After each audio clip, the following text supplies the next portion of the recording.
오늘은 더불어민주당이 묻지마 탄핵을 하면서 집행된 예산 내역을 공개하지 않고 있는 것에 대해서 성명을 발표하겠습니다. 윤석열 정부 들어 더불어민주당은 29차례에 걸쳐서 줄 탄핵을 강행했습니다.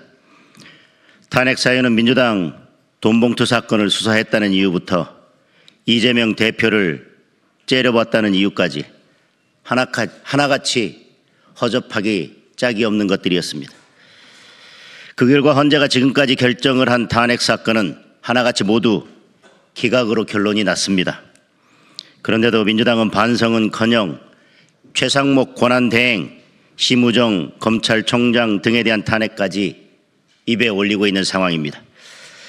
그래서 저는 29번의 탄핵 소추에 얼마의 예산이 쓰였는지, 어떤 변호사를 대리인으로 선임했는지, 어떤 조건으로 수임료를 지불했는지 이런 자료 제출을 요구했습니다. 국회법에 따른 지극히 정당하고 명확한 질문이었습니다. 하지만 국회 사무처와 법제사법위원회는 무엇이 캥기는지 답변을 미루다가 연도별 집행액 수준의 뜬구름 잡는 수치만 제출했습니다. 민주당은 탄핵을 강행할 때마다 정당한 탄핵이라고 강조해 왔습니다. 그렇다면 국회 사무처는 무엇이 두려워서 세부 내역을 공개하지 않는지 도무지 알 수가 없습니다. 민주당은 지난 예산심사에서 검찰과 감사원의 특활비를 전액 삭감한 바 있습니다. 검찰과 감사원이 특활비 사용 내역에 세부 내역까지 제출했음에도 불구하고 민주당의 입맛에 맞지 않는다는 이유로 특활비를 영원으로 만들지 않았습니까? 그런데 왜 민주당 출신의 의장과 사무총장이 있는 국회 사무처는 소추 대리인 선임 비용 내역을 제출하지 않는 것입니까? 지난주 제출된 자료를 보면 윤석열 정부 출범 이후 국회가 탄핵 심판에 사용한 예산은 총 4억 6천만 원이나 됩니다. 도대체 무엇 때문에 이렇게 많은 혈세가 낭비되고 있는지 국민들은 알 권리가 있습니다. 게다가 지금껏 친야 성향의 변호사들을 선임해서 일감을 몰아주고 탄핵 심판에 영향을 미쳐왔던 것은 아닌지 의심되는 상황입니다. 일례로 윤석열 대통령 탄핵 심판의 국회 측 변호인단에는 정계선 헌법재판관 남편이 사실상 대표 변호사로 있는 공감 소속 김희수 변호사가 포함되어 있어서 탄핵 심판 왜곡에 대한 우려가 제기되고 있습니다.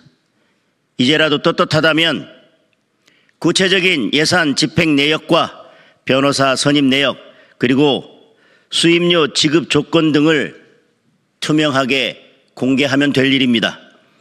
민주당 출신이 사무총장을 맡고 있다고 해서 국회 사무처가 민주당과 이재명 대표의 눈치를 보느라 국민의 등 돌리는 일은 없기를 바랍니다.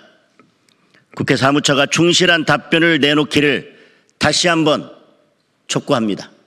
그런 내용입니다. 제가 자료 제출을 요구해서 탄핵 심판에 국회에서 제출한 29건의 탄핵 심판에 대해서 국회가 제출한 변호사 선임 비용 등 구체적 자료를 요구했는데 총액 4억 6천만 원만 사용된 것, 그것만 알려주고 다른 내용은 제출하지 않았기 때문에 다시 한번 투명하게 자료 제출해 줄 것을 촉구하기 위해서 오늘 이렇게 기자회견을 했습니다.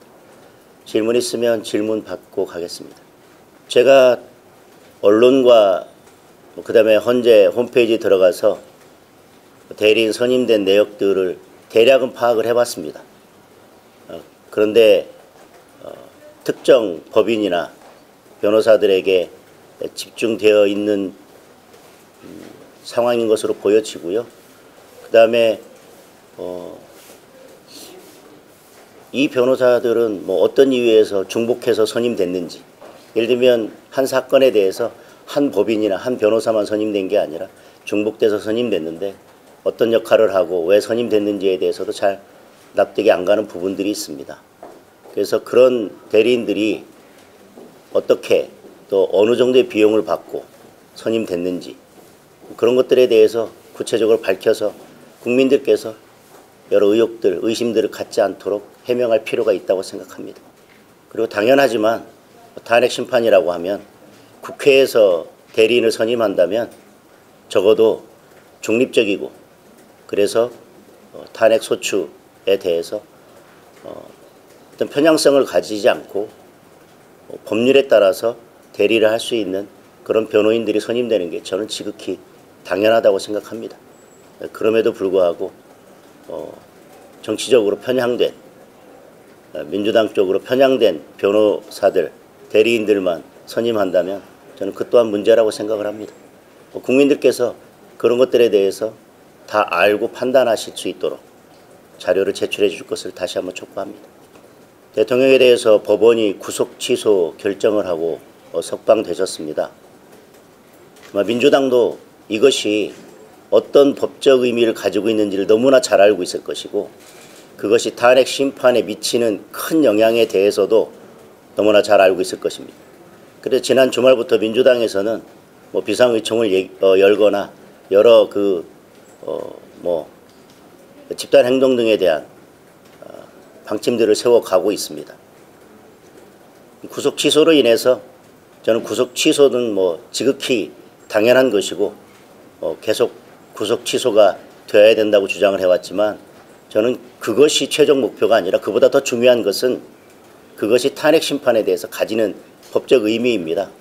결국은 공수처의 수사권이 잘못된 것이고 그러면 결국에 공수처의 수사가 잘못된 것이고 내란죄로 공소 제기한 것도 잘못된 것이고 그러면 공수처가 그동안 만들어낸 모든 증거 기록도 사실은 아무 의미 없는 것이 돼버렸습니다.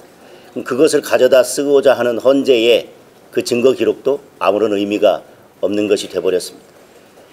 탄핵 심판에 지대한 영향을 미치는 것을 너무도 민주당이 잘 알고 있기 때문에 지금 민주당이 사실은 겉으로는 말로는 그건 구속 취소고 탄핵 심판은 탄핵 심판이다 말하고 있지만 속내는 매우 복잡하고 다급할 것입니다. 그래서 저런 행동들을 하고 있습니다. 그렇다면 우리 국민의힘에서도 그에 대응해서 탄핵 심판이 무엇이 잘못되었고 그리고 구속 취소가 갖는 의미가 무엇인지 그래서 왜 탄핵이 기각되어야 하는지에 대해 저희들도 나름대로 다양한 방법으로 민주당이 하고 있는 방법들에 대응해서 우리도 강력하게 그런 부분들을 국민들께 알려나갈 필요가 있다고 생각을 하고 헌재의 저런 부당한 절차에 의한 방어권이 보장되지 않고 있는 그런 탄핵 심판에 대해서도 강력하게 규탄해 나갈 필요가 있다고 생각이 됩니다. 그래서 많은 의원님들께서 그동안 주말부터 의원총회 개최를 요구해 왔고 그 요구가 받아들여져서 오늘 의원총회가 열리기 때문에 의원총회에서는 그런 내용들이 주된 내용으로 논의가 될 것으로 보여집니다. 어떤 방법들이 있을지는 오늘 의총에서 논의가 될 것입니다. 근데 말씀드린 것처럼 구속 취소 그리고 그것이 탄핵 심판에 미치는 영향 그리고 법률적 의미 그리고 그동안 헌재가 잘못 재판해 왔던 것들 방어권을 침해해 왔던 것들 그런 부분들에 대해서 국민들께 알릴 수 있는 방법이 있다면 그것이 어떤 방법이든 다양한 방법을 그리고 강력한 방법들을 같이 고민해서 할 수 있는 모든 조치들을 해 나가야 된다고 생각합니다.